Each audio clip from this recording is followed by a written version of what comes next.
Hello అండి. ఈరోజు పిల్లలు స్కూల్ నుంచి వచ్చాక నేను చేసే పనులైతే చిన్న వీడియో అయితే తీశాను. స్కిప్ చేయకుండా కంపల్సరిగా చూడండి. అలాగే చిన్న విషయం అడుగుదాం అనుకుంటున్నానండి. ఇంట్లో ఆడపిల్లలు ఎందుకండి అంత మొండిగా ఉంటారు? అందులో చిన్నవాళ్ళైతే మరీ మొండండి. ఏదనుకుంటే అది కంపల్సరీ కావాలి కదా.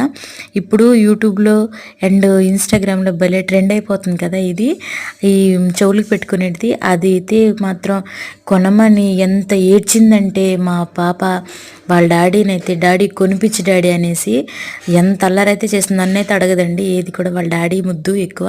ఆయన అయితే కొనేశారు. సరే కొన్నారు కదా మీకు కూడా చూపిద్దామని నేను పెట్టుకున్నాను. ఎలా ఉందో కొంచెం కామెంట్ చేయండి. అలాగే కొంచెం బాగాలేదంటే ఫేస్ మ్యాచ్ చెప్పకండి, నేను ఫీల్ అవుతాను. ఓకేనా? ఇంకా నెక్స్ట్ ఏంటంటే, మా పిల్లలే ఇలా ఉంటారా? అందరు పిల్లలు ఇంతేనా? జస్ట్ ఆ విషయం కూడా కొద్దిగా చెప్పండి. అలాగే నా ఛానల్ నచ్చినట్టయితే ప్లీజ్ అబ్బా కొంచెం సబ్స్క్రైబ్ అయితే చేసుకోండి. అలాగే ఇంకొక విషయం, ఈరోజైతే మా పిల్లలకి స్నాక్ అయితే బనానా జ్యూస్ కంపల్సరీగా ఉండాలి. ఏదో ఒక స్నాక్ అయితే చేస్తాను. మామూలుగా అయితే వాళ్ళు ఏవి ఫ్రూట్స్ తిన్నారు కాబట్టి మ్యాక్సిమం జ్యూస్లా ప్రిపేర్ చేయడానికే ట్రై చేస్తాను. అలా అయితే సింపుల్గా త్వరగా అయితే అయిపోతుంది. అలాగే మాకు మా జ్యూస్ రెడీ. ఇప్పుడు అదే జ్యూస్ అంటే జ్యూస్ కాదు, కాఫీ. కంపల్సరీగా ఈవినింగ్ అండ్ మార్నింగ్ అయితే కాఫీ అయితే ఉండాలి. కాఫీ ఆర్ టీ ఏదో ఒకటి కంపల్సరీగా అయితే ఉండాలి. ఓకేనా?